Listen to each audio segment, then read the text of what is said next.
que los tiempos, se pueden imaginar ustedes, en el tiempo antiguo, cómo se reunían para alabar a Dios. Porque en aquel tiempo no existían los instrumentos que hay ahora. No habían micrófonos, no habían bocinas, no habían redoblantes. La palabra habla de algo de eso, pero no existían en aquel tiempo. Mas, sin embargo, dice que ellos se reunían en las cuevas, porque andaban huyendo, pero en las cuevas, ahí hacían sus cultos escondidos. Ahí alababan y glorificaban a Dios. Y ahora imagínense nosotros con tanta tecnología y tanta forma, pero eso mismo ha traído que se ha degradado la música, porque lamentablemente nosotros aquí tratamos de hacerlo lo más bonito y aceptable a Dios posible, pero de eso vamos a ver en esta noche, porque hay algunos que lo hacen por comercio, por dinero, otros lo hacen por el ego, por el orgullo, por el fanatismo.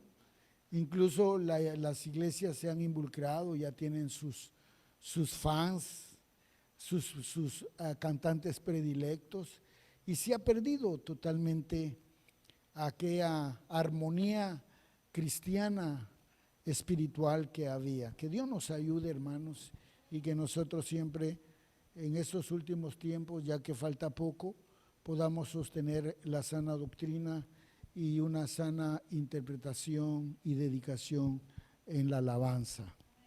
Muy bien. Usted va a abrir su Biblia en esta noche. Dios bendiga a todos.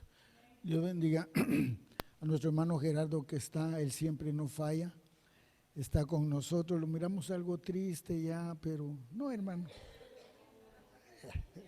hay que echarle ganas. Está huérfano. ¿Quién lo quiere adoptar? Así que gloria al Señor. Sí, sí, hermano, amén. El sábado hay ayuno a partir de las 9, ¿verdad? De las 9, y después del que termine el ayuno, nos vamos a ir para mi casa. Allá hay un pequeño refrigerio. Quiero que convivan allá en mi hogar por primera vez. Así que Dios bendiga a la pastora, que ya está preparando todo lo que va a suceder. Así que le esperamos el próximo sábado a partir de las 9 de la mañana. Ese es el sábado. Muy bien. Mantenga su Biblia abierta en segunda de Timoteo, el capítulo 4.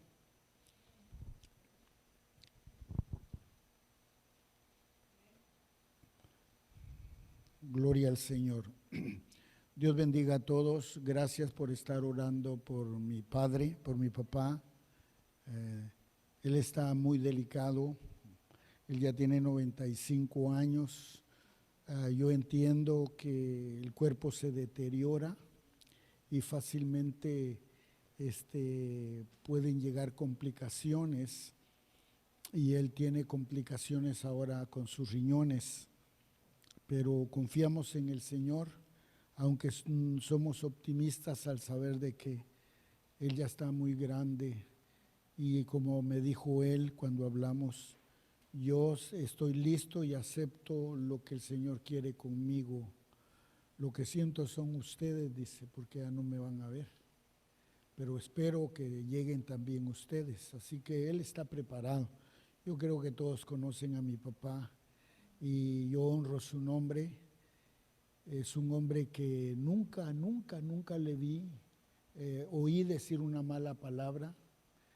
Nunca vi que él le fuera infiel a mi mamá.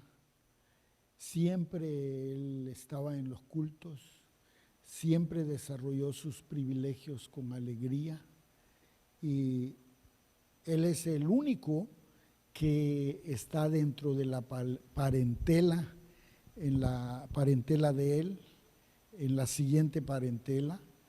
Ya todos sus hermanos, todos sus papás sus primos casi todos han fallecido y él es el único que ha quedado. Pero ahí es donde nosotros entendemos lo que dice la palabra, que él prolonga la vida cuando se le honra a él, y yo pienso que eso ha sucedido. Así que también quiero sacar palabras de fuerza a través de lo que yo les estoy testificando en esta noche. Y muchas gracias por sus oraciones.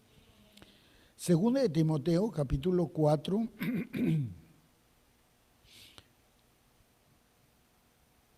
Vamos a ver puntos muy importantes, pero vamos a leer todo el pasaje que he preparado para que podamos hablar algo con relación a esto. Lleve la lectura de la palabra, pídale al Espíritu comenzar a funcionar con el pensamiento y con lo que Él tiene para nuestra vida. Dice así la palabra, segunda de Timoteo, capítulo 4, verso 1 al 8. Te encarezco delante de Dios y del Señor Jesucristo, que juzgará a los vivos y a los muertos en su manifestación y en su reino, que prediques la palabra, que instes a tiempo y fuera de tiempo, redarguye, reprende, exhorta con toda paciencia y doctrina, porque vendrán tiempos cuando no sufrirán la sana doctrina, sino que teniendo comezón de oír, se amontonarán maestros conforme a sus propias concupiscencias, y apartarán de la verdad el oído y se volverán a las fábulas. Pero tú sé sobrio en todo, soporta las aflicciones, haz obra de evangelista, cumple tu ministerio, porque yo ya estoy para ser sacrificado y en el tiempo de mi partida está cercano. He peleado la buena batalla, he acabado la carrera, he guardado la fe. Por lo demás, me está guardada la corona de justicia, la cual me dará el Señor juez justo en aquel día, y no solo a mí, sino también a todos los que aman su venida. Gloria al Señor. Así de que palabras del apóstol Pablo, ¿qué es lo que nosotros podemos analizar a través de la palabra? Hemos dicho que la palabra es una palabra maravillosa. La palabra es como ríos de agua viva que surca nuestro corazón, nuestra alma y nuestro espíritu. Así que la palabra nos trae un razonamiento tanto en lo moral como en lo espiritual, y nos trae también palabras proféticas para que todos y cada uno de nosotros estemos al tanto de lo que ha pasado, de lo que pasa y de lo que pasará. Así de que esta es la palabra. Dice el apóstol, ya en este último capítulo, aquí a segunda de Timoteo, hablándole a Timoteo, le dice, te encarezco delante de Dios. O sea que son palabras de un sentido de instar, de animar.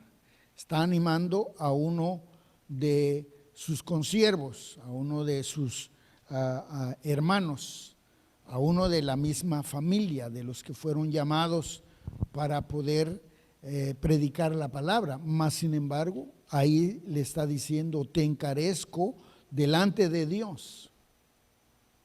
Dice, que juzgará, dice, de Dios y del Señor Jesucristo, que juzgará a los vivos y a los muertos. Yo me puse a pensar en este pasaje y qué tremendo es esto, porque los versos que están más adelante me los constata de una manera a la cual se está refiriendo el apóstol para los cristianos.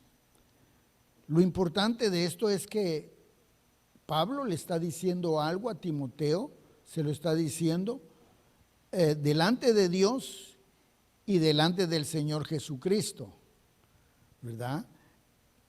Entonces dice, delante del Señor Jesucristo, que juzgará a vivos y a muertos. Ahí hay algo muy precioso. Hemos hablado sobre el tribunal de Cristo, porque aquí se está refiriendo no al mundo, sino se está refiriendo a los cristianos, a la iglesia. Por eso dice Dios y a Jesucristo que juzgará a vivos y a muertos.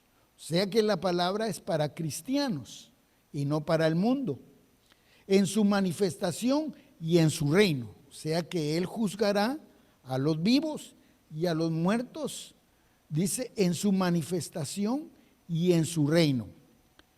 Quiero decirles, hermanos, que nosotros, la Biblia dice que en un tiempo estábamos muertos. Y vamos a analizar esto y vamos a leer. Yo les voy a pedir que busquen ahí en la Biblia, Efesios en el capítulo número 2. Solo vamos a analizar esto para ir entendiendo muy bien este estado.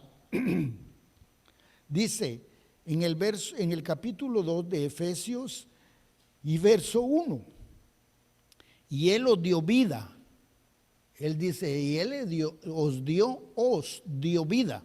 Está refiriendo a los cristianos, a los hijos de Dios. Él os dio vida cuando estabais muertos en vuestros delitos y pecados. Entonces ahí está hablando de la vida y está hablando de la muerte. Está hablando de una muerte no física, porque nosotros no estábamos muertos físicamente y el Señor nos revivió, no, está hablando espiritualmente.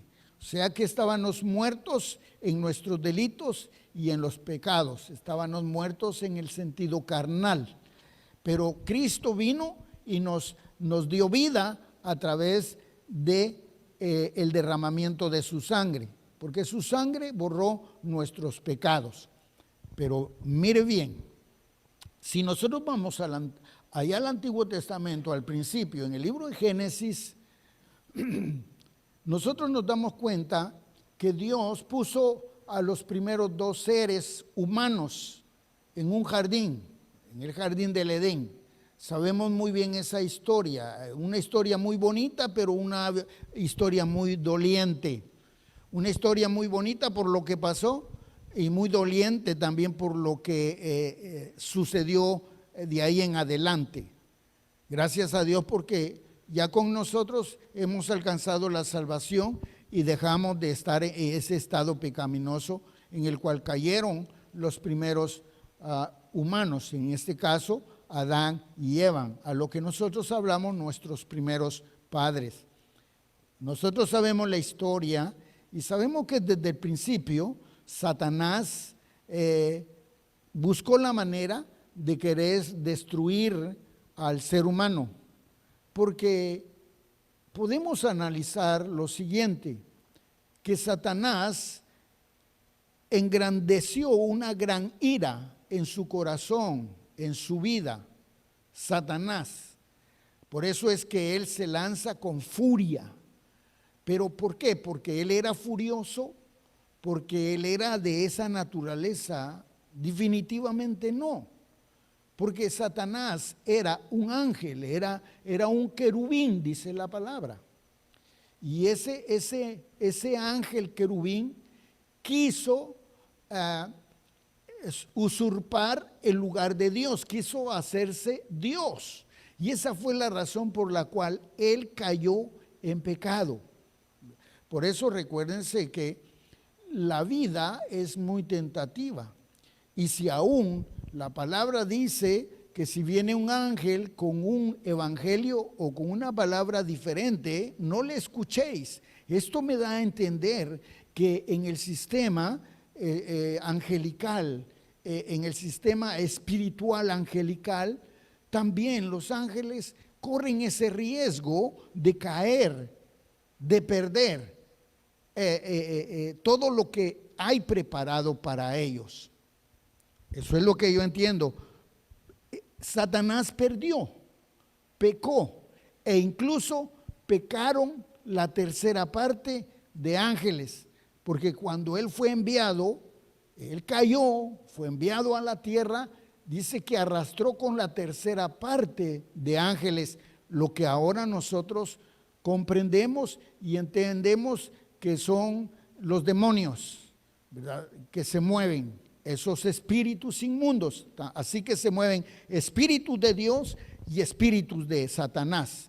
Los espíritus de Dios son ángeles, arcángeles, querubines, serafines, son espíritus del Señor, y los espíritus de Satanás. Y estos también, hermanos, están bien ordenados, porque la palabra habla sobre huestes, sobre gobernadores, etcétera, etcétera, etcétera. O sea que están bien organizados también. Pero los primeros humanos perdieron la salvación, el estado que ellos tenían. Ellos estaban programados, hechos para recibir una bendición grande en el proyecto de su vida. Dios tenía una comunión con ellos muy afín, porque la misma palabra dice que de repente el Señor llegó y se movió y los encontró escondidos. Y ahí es donde les pregunta por qué, quién les enseñó a ustedes a esconderse o huir. Y ellos comienzan a explicar lo que había pasado cuando se dejaron dominar de Satanás. En ese momento ellos tenían vida, pero en ese momento ellos cayeron en muerte. El pecado los trajo a muerte espiritual. De ahí en adelante conocemos la historia. El hombre perdió todo aquello que estaba reservado o que había sido creado desde el principio, y quedó en esa muerte espiritual, y nos arrastró a todos, porque nosotros fuimos heredados dice Romanos, por cuanto todos pecamos, todos estamos destituidos de la gloria de Dios. Pero ahora nosotros encontramos vida, y vida en Cristo, porque Él vino y venció la muerte en la cruz del Calvario. Aquí viene lo interesante para nosotros, porque en lo interesante, hermanos, es de saber que nosotros estábamos muertos. Pasaron muchos miles de años hasta que llegamos al tiempo de nuestro Señor Jesucristo. Hace 2000 años aproximadamente que nuestro Señor Jesucristo vino, que se cumplió esa palabra que dice Juan capítulo 3, verso 16, porque de tal manera amó Dios al mundo que envió a su Hijo unigénito, para que todo aquel que en él cree no se pierda, mas tenga la vida eterna. Entonces ahí se recuperó lo que se había perdido. Estábamos muertos en nuestros delitos y pecados, pero cuando vimos a Cristo, cuando le abrimos nuestro corazón, cuando le recibimos a Él, Él limpió nuestro pecado y nos dio una nueva vida. Bendito y alabado sea su nombre. Así de que a partir de ese momento, hace 2000 años, sucedió algo precioso, porque Dios sabía que en la afinidad humana nosotros no podíamos sostenernos en una victoria. Él tenía que derramar su Espíritu Santo. Si usted se da cuenta, en aquel tiempo, los que mataron a Jesús fueron los sacerdotes, el sumo sacerdote y todo el estado religioso, político de aquel tiempo.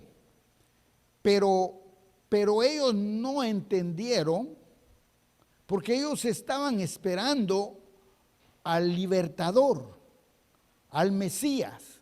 Él estaban esperando al que iba a salvar a Israel. Lo malo, porque ellos sabían, incluso habían leído el libro de Isaías, el cual nosotros lo llamamos como el libro mesiánico también, porque este libro habla mucho, ese libro de Isaías habla mucho del advenimiento de nuestro Señor Jesucristo. Mas sin embargo ellos no entendieron, y yo comprendo por qué ellos no pudieron entender. Y había algo razonable, y era porque ellos no tenían para ese momento la manifestación gloriosa de su Santo Espíritu. Por eso es que nosotros nos ponemos en un ángulo muy peligroso. ¿Por qué? Les voy a explicar por qué estamos en un ángulo muy peligroso. Nuestro Señor Jesucristo, cuando subió a los cielos, cuando se fue, Él les dijo: no los dejaré solos, estaré con vosotros todos los días de vuestra vida hasta el fin del mundo. Y nuestro Señor está con nosotros. Ya no está en persona como en aquel tiempo, pero sí está en espíritu. Nosotros no le vemos, pero Él está aquí.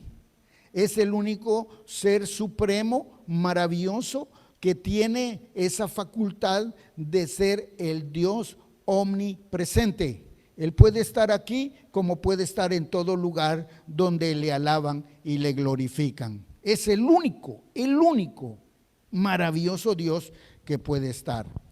Pero Él le dijo a sus discípulos, dice, y vendrá sobre vosotros, Hechos capítulo 1, verso 8, y vendrá sobre vosotros el Espíritu Santo, y me seréis testigos en Jerusalén, en Samaria, en Judea y hasta lo último de la tierra. O sea, estaba hablando del presente, del futuro y hasta al alcanzar a este día a nosotros. Maravilloso es Dios.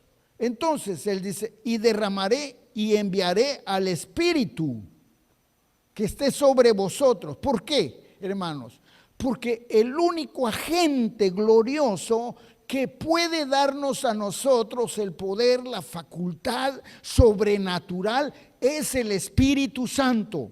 Nosotros no podemos hacer nada, absolutamente nada, si el Espíritu Santo no está con nosotros. Ese es el peligro. Y aquí lo estamos viendo en la palabra, pero yo quería llegar a este punto. Entonces, a partir de ese momento se nos dio vida, algo muy diferente.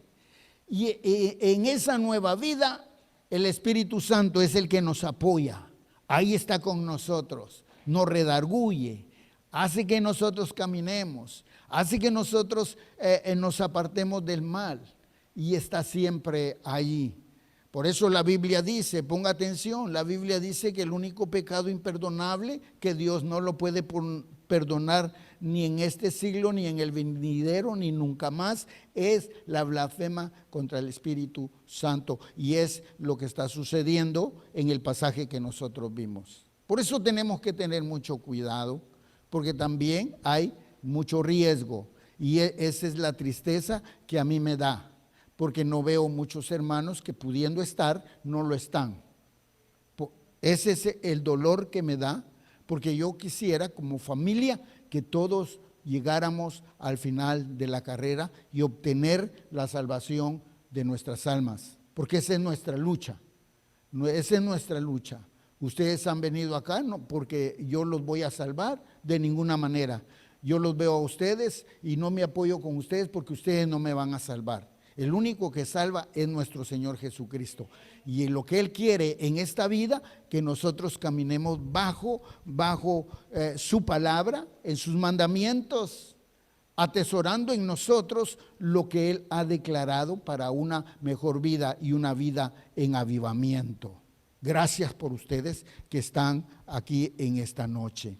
Pero por eso dice aquí, Él os dio vida a vosotros cuando estabais muertos. Y claro, nosotros estábamos muertos porque esa era la herencia espiritualmente hablando, naturalmente hablando.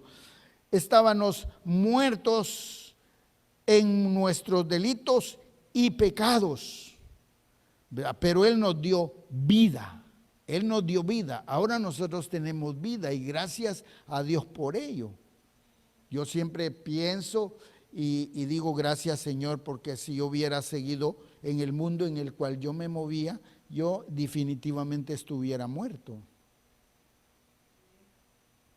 Yo le doy gracias al Señor porque yo era una persona que estaba en una lista negra, la tenía en la policía y en la lista negra me tenían mis amigos, porque también traicioné a mis amigos. Yo pertenecí a una banda que le llamaban la banda de los chucho feos, o sea, chuchos, o sea, de los perros, en mi país se dice chucho al perro, ¿verdad? Y yo estaba en esa lista y andaba huyendo cuando Dios me alcanzó. Y gracias a Dios he llegado hasta la edad que tengo, casi 40 años en el Evangelio, y le doy gloria y honra al Señor. ¿Por qué? Porque Él me dio vida. Porque el control de mi vida la tenía Satanás en sus manos, pero Cristo la arrebató, así como a todos y cada uno de nosotros. Gloria al Señor. Muy bien, sigamos con el pasaje que estábamos leyendo. En 2 de Timoteo, capítulo 4, dice la palabra en el verso 2, que prediques la palabra, que instes a tiempo y fuera de tiempo. Y gracias a Dios, porque hay que predicar a tiempo y fuera de tiempo, ¿verdad? O sea, teniendo la oportunidad, en todo momento, nosotros tenemos que predicar la palabra del Señor. Y dice, insta, dice, y redarguye, reprende y exhorta con toda paciencia y doctrina. O sea, cuando dice estas dos cosas, con paciencia y doctrina, hay una cosa muy importante y es donde yo descanso, porque yo digo, todo pastor un día va a dar cuenta delante del Señor de las ovejas. Yo no sé cómo va a ser aquellos que tienen las mega iglesias, porque la palabra dice que uno tiene que velar por las ovejas. Y ese es el problema por el cual vamos a hablar acá. Muchos están luchando por tener las iglesias más grandes.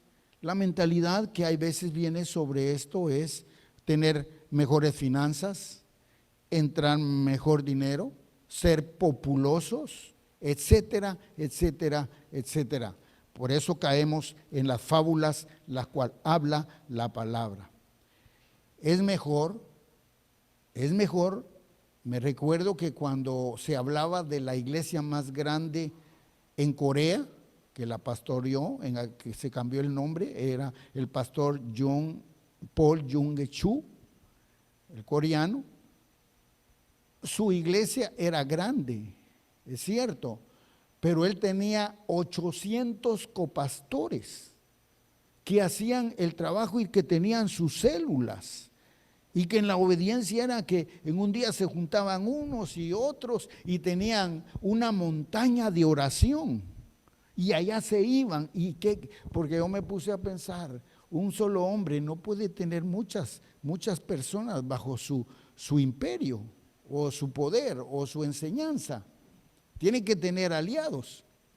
Pero aquí no lo explica la palabra. Cuando dice la palabra que nosotros con paciencia y con doctrina, o sea, con paciencia es porque no nos tenemos que desesperar. Hay veces uno se desespera, hay veces uno se preocupa, mayormente cuando hay veces que las personas se van de la iglesia. Viera ustedes cómo sufren, son cosas que tal vez los miembros no lo sienten en su corazón, pero el pastor, los líderes sí lo sienten, porque ha sucedido algo que no debería de suceder. Porque yo entiendo esto, mis amados hermanos, que si nosotros estamos en la iglesia es porque Dios tiene un propósito en la vida de todos y cada uno en la iglesia, ¿verdad que sí? Entonces, eso me motiva y me está motivando últimamente a poder hacer. Pero tener paciencia. He aprendido, hermanos amados, a tener paciencia y a hacerlo, pero siempre tener la sana doctrina. Bendito sea el Señor, ¿verdad? Si usted escucha algo que no esté de acuerdo a la palabra que yo lo estoy enseñando, venga conmigo y dígamelo, pregunte y vamos a escudriñar las escrituras para ver si es cierto o no es cierto. Porque vendrán tiempos, aquí está, porque vendrán tiempos cuando no sufrirán la sana doctrina. Habrán tiempos cuando no gustarán la sana doctrina. Y eso es exactamente lo que está pasando hoy día. Mire, hoy día le llaman a una doctrina la doctrina de la prosperidad, que es uno de los movimientos principales que se mueven en las iglesias que quieren crecer. Entonces se está hablando, se está motivando a una vida de esta índole, una doctrina de la prosperidad. Pero realmente, hermanos amados, nosotros no tenemos por qué proponer algo a Dios para que Dios proponga darnos algo a nosotros, porque ese no es el evangelio, ¿verdad? Ese no es realmente, voy a venir y Señor, yo te voy a dar. Mire, el diezmo, gracias a Dios por los que diezman, pero el diezmo es del Señor y se hace con esa acción. Por eso hay veces ni lo tenemos que decir. ¿Por qué? Porque uno sabe exactamente que eso lo dejó Dios, porque de esa manera hay un movimiento de seguimiento de esta iglesia. ¿Por qué es que las iglesias han llegado hasta hoy día? Mire, si nosotros vamos y nos miramos la política del Vaticano, nos vamos a dar cuenta que en el Vaticano tienen las acciones más grandes, los movimientos financieros más grandes, tienen bancos, tienen organizaciones y se mueve mucho el dinero. Y por eso es el Vaticano una pequeña ciudad fuerte. Pero nosotros no podemos hacer eso. Nosotros, el Señor nos ha mandado a promover a través de la palabra una sana doctrina, cómo la iglesia se va a sostener y cómo la iglesia va a caminar. Y gracias a Dios que las puertas de la iglesia se mantienen abiertas, hermanos amados, no por negocios de afuera o del mundo, sino porque todos y cada uno de ustedes son obedientes a sus ofrendas y a sus diezmos. Así es como se mantiene abierta la iglesia. Entonces, hermanos, no tengo yo por qué promoverles algo en lo cual yo tengo que darle, aparte de lo que es menester, que es bíblico. No puedo venir y decirles a ustedes que den algo más allá. Den una ofrenda de 5,000 para que sane fulano, o para que Dios haga un milagro, o para esto, prueba a Dios y dale primero y Dios abrirá las ventanas. No, hermanos amados, hay un solo pasaje que llena nuestro corazón con esto. Estamos hablando de la doctrina, esto está aquí. Dice la palabra del Señor, dice, buscad primeramente el reino de Dios y su justicia. Cuando dice buscad primeramente al Señor de una manera en la cual lo requiere su palabra, entonces Él va a añadir a nuestra vida lo que hace falta en nuestras necesidades. Y Dios lo hace así. Bendito sea su nombre para siempre. Dios no sé, pero hasta hoy día yo no he visto que Dios falle a la vida del creyente. Y me doy cuenta, yo como pastor, que los que dan sus diezmos cada vez prosperan más y prosperan más. Y yo digo, gracias Señor. El día martes que yo dedico para orar por todos, yo digo, gracias Señor por tus siervos, por tus hijos, que dan sus ofrendas, que dan sus diezmos y que dan todo lo posible para que este evangelio continúe hacia adelante, y Dios recompensa. Entonces, ¿dónde está la llave de la bendición? La llave de bendición está: buscad primeramente el reino de los cielos y su justicia, y todo vendrá por añadidura.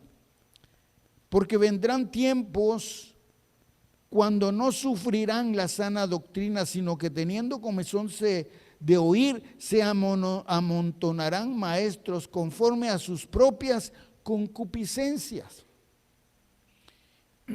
Y no hablemos de las sectas que hay o de las religiones, ¿verdad? Porque religión no se refiere solamente a la religión cristiana. Está la religión musulmana, la religión vamos a decir comunista, es una religión porque es una dedicación. Nosotros tenemos una palabra y la palabra es viva. Así que la palabra dice que habrán maestros conforme a sus propias concupiscencias. Y nosotros nos damos cuenta de todo lo que está pasando alrededor del mundo. ¿Cómo hay maestros, teólogos que se hacen decir doctores, que se hacen decir licenciados? ¿Cómo están dando una doctrina muy, muy aparte de lo que Dios quiere que nosotros mantengamos? ¿Ve? Y lo lamentable de esto es que aún dentro de los llamados pentecosteses se están viendo estas cosas. Es una pelea tremenda, tremenda. ¿Ve? Y bueno, el asunto está en que estas son las cosas que vienen y están perjudicando ahora. Dice, y apartarán de la verdad el oído y se volverán a las fábulas. Apartarán el oído, cuando dice apartarán el oído, porque han dejado de hacer lo que han escuchado. Es como nosotros, que ustedes han escuchado, yo he escuchado, hemos aprendido una sana doctrina, pero ahora nosotros dejamos de escuchar lo bueno. Lo bueno, a eso se refiere, que dejan, dice la palabra, porque vendrán tiempos cuando sufrirán la sana doctrina, sino que teniendo comezón de oír, se amontonarán maestros conforme a sus propias concupiscencias y apartarán de la verdad el oído y se volverán a las fábulas. Las fábulas, hermanos, son las doctrinas erróneas. Las doctrinas que salen últimamente, que son fuera del orden de nuestro Dios. Nuestro deber es poder orar por todas estas personas, por estos líderes que se han apartado de la verdad, dando una doctrina ahora errónea. Ahora se han vuelto a las fábulas, algo que no es y que ellos lo hacen existir, sea verdad, sea mentira, de una manera ilegal de lo que se ha establecido. Por eso habla de la sana doctrina, que han dejado la sana doctrina. Nosotros tengamos paciencia y tengamos siempre la buena doctrina, porque ahora hay fábulas. Que no nos vayan a correr fábulas. Aún el apóstol Pablo dice, todo es bueno escuchar, pero no todo es bueno tomarlo. Y así debemos de ser nosotros. Nosotros hemos escuchado y hemos visto tantas cosas que nos admiran, pero nada de eso, aunque esto venga a ser producto de un mejoramiento en el crecimiento de la iglesia. De nada nos servirían, hermanos amados, tener la iglesia llena si la gente no hace o no practica realmente lo que nosotros le enseñamos. Y ese es el peligro que ahora nosotros corremos. Pero tú sé sobrio. Cuando dice tú sé sobrio es porque debemos de estar cuerdos en nuestra mente. Sé sobrio, tú sé sobrio en todo. Soporta las aflicciones, haz obra de evangelista y cumple tu ministerio. 3 puntos muy importantes.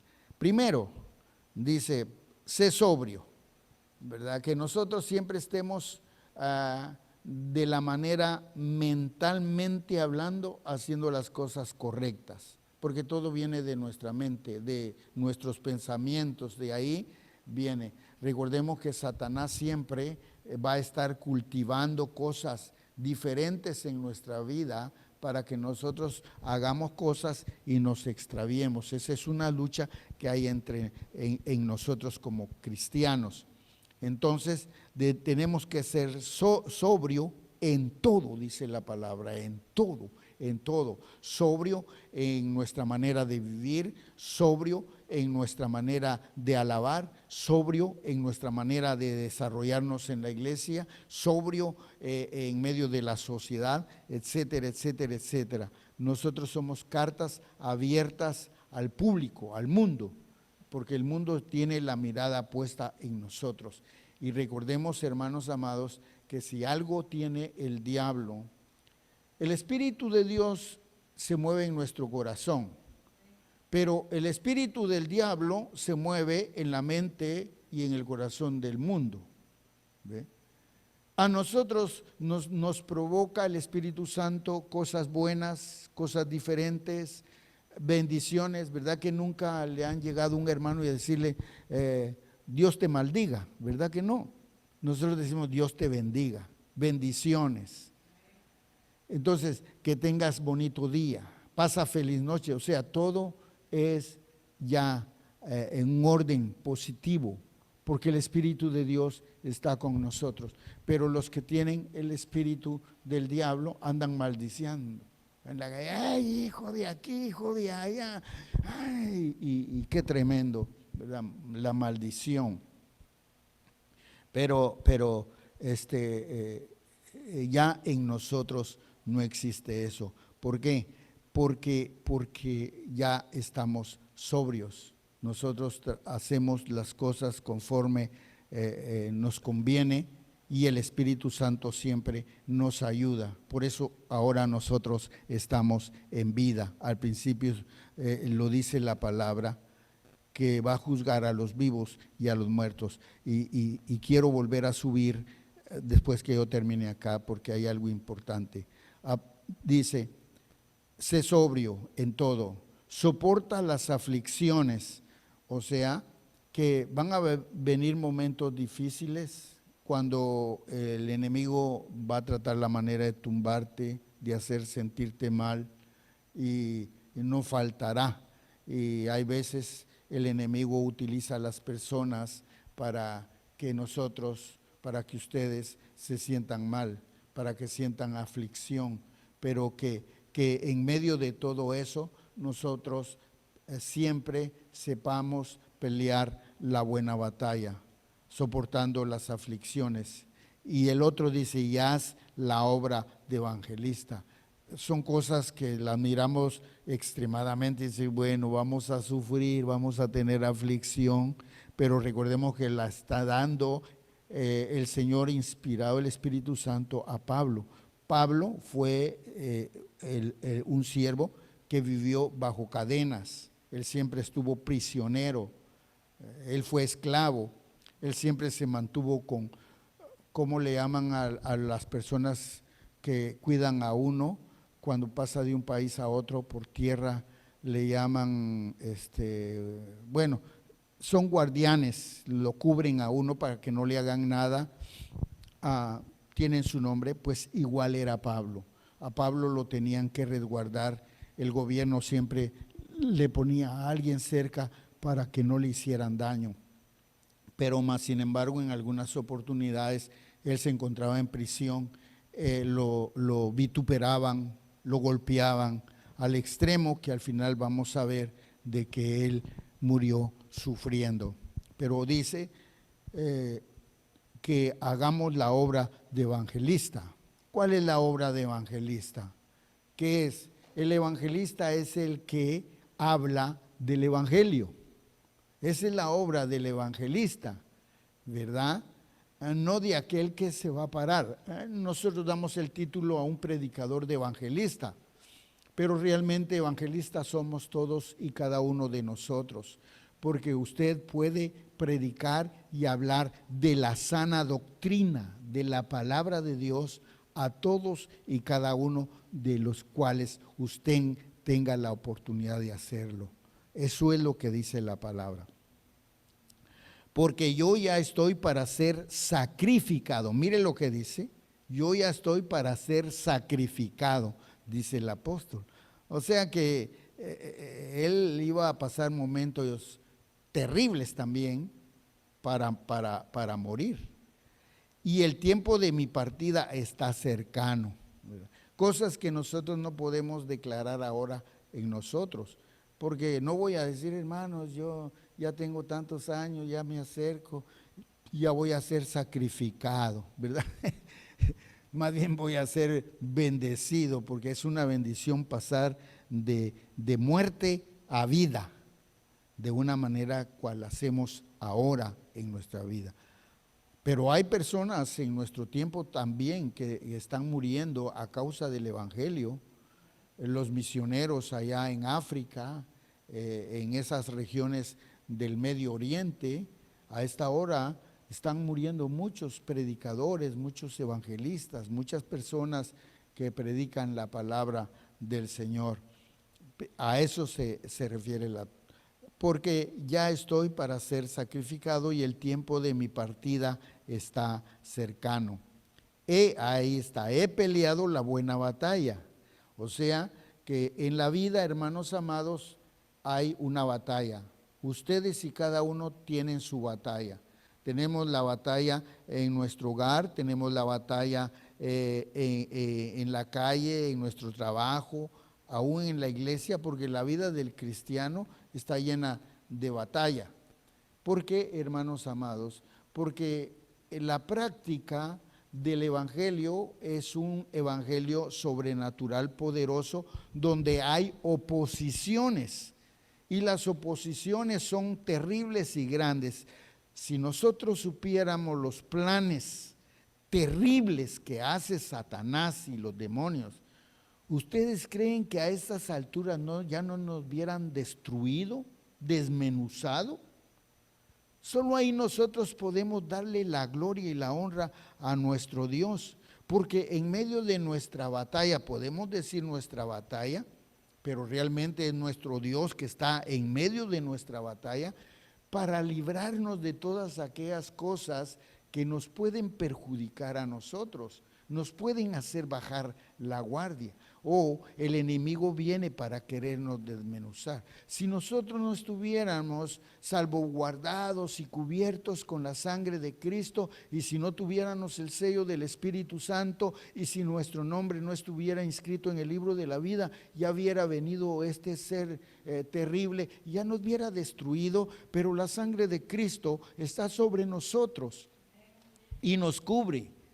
Por eso el salmista declaraba algo que funciona ahora en nosotros, que aunque andes en valles de sombras, no temas mal alguno, porque Él está con nosotros y Dios está con nosotros. Nosotros no lo vemos y esa es la forma en la cual nosotros siempre tenemos que visualizar, porque nosotros no tenemos la práctica ni la vida devocional, hermanos, de un evangelio natural.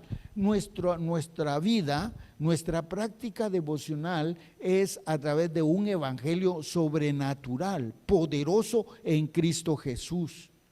Nuestras reuniones no son reuniones cualquiera, en nuestras reuniones son sobrenaturales, porque si nosotros pudiéramos ver con nuestros ojos la manifestación preciosa de Dios en medio de nosotros y la legión de ángeles celestiales que se mueven, Padre, en medio de nosotros, de parte del Padre, viéndonos la calidad de nuestro corazón cuando nosotros venimos a alabar y glorificar su santo nombre. Dios está con nosotros y nosotros estamos peleando la batalla. Por eso el apóstol decía, he acabado la carrera, porque pues prácticamente es una carrera, hermanos. Venimos aquí para aprender. ¿Cuándo nos vamos a recibir? Como se recibió un doctor, un ingeniero al terminar sus estudios, ¿verdad? Así somos nosotros. Vamos a terminar nuestra carrera. Vamos a terminar cuando nosotros vayamos a la presencia del Señor. Mire cómo cambian las cosas. Viene y se recibe un doctor, pero ese doctor ha pasado mucho tiempo para llegar y recibir la licencia para poder ejercer. Ha pasado mucho, pero mucho tiempo, desvelos, luchas y dinero y toda la cosa para llegar al momento. Pero cuando él se llega a recibir de doctor, a partir de ese momento, él comienza a obtener ingresos, un cambio de vida. Ya lo miran respetuosamente, porque qué hermoso. Cuando vino el hermano Jesús aquí y decía el doctor, y yo pensé que sí era doctor, y ay, mis respetos. No, sí, uno llega a ver a estas personas de esa manera. ¿Por qué? Porque han obtenido su victoria y cambia, y comienzan a obtener el fruto de su sacrificio. También nosotros, hermanos amados, ¿ustedes creen que lo que está sucediendo hoy, usted vino con sacrificio, usted vino con esmero, con muchas luchas? ¿Usted cree que usted no va a tener una recompensa cuando usted termine su carrera? Es más, aquí en esta vida, usted, todos y cada uno de nosotros tenemos bendiciones de Dios, pero mucho más va a ser cuando lleguemos al final de nuestra carrera y cuando lleguemos a la presencia de Dios. He aquí yo vengo pronto y mi galardón conmigo para recompensar a cada uno según sea su obra. Por eso nuestro Señor Jesucristo, voy a comenzar a subir. Por lo demás me está guardada la corona de justicia, ahí está la victoria, la recompensa. La corona de justicia, la cual me dará el Señor, juez justo, porque Él es justo, porque Él no va a pasar nada por alto. Él te va a recompensar. Él no es olvidadizo como nosotros, que se olvida. Nosotros nos olvidamos de lo que hacen algunas personas y nos acordamos más de lo malo que de lo bueno, ¿verdad que sí? Cambio nuestro Dios no. Él se acordará porque es un juez justo. En aquel día no solo se la va a dar, se la dio al apóstol Pablo, sino que también a todos los que aman su venida. Y ahí hay una clave importante, porque dice a todos los que aman su venida. O sea que, hermanos, para obtener la corona de justicia se necesita amar la venida de nuestro Señor Jesucristo. Nosotros declaramos,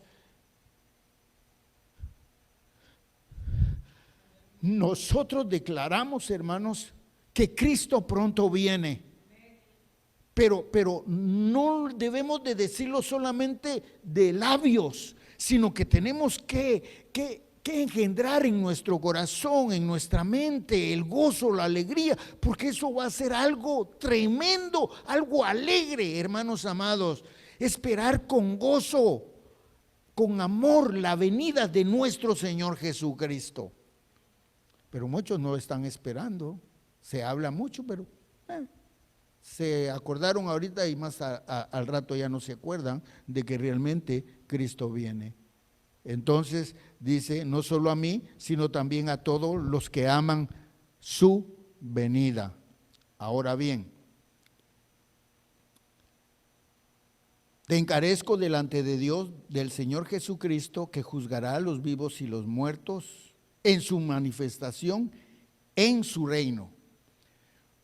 Cuando nosotros muramos, vamos a llegar al trono, vamos a llegar al tribunal de Cristo, donde el Señor nos va a recompensar por lo que hicimos.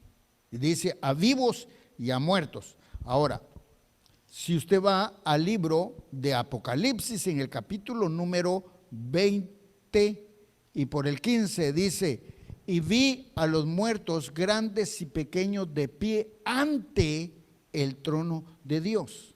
y fueron juzgados según sus obras, que estaban escritas en los libros. Y había otro libro, el libro de la vida. Y el que no se halló inscrito en el libro de la vida fue lanzado al lago de fuego.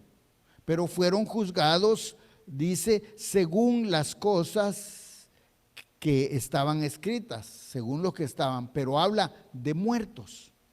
No dice, y muertos y vivos estarán de pie ante Dios, ¿verdad que no? Dice, y los muertos estarán de pie ante Dios.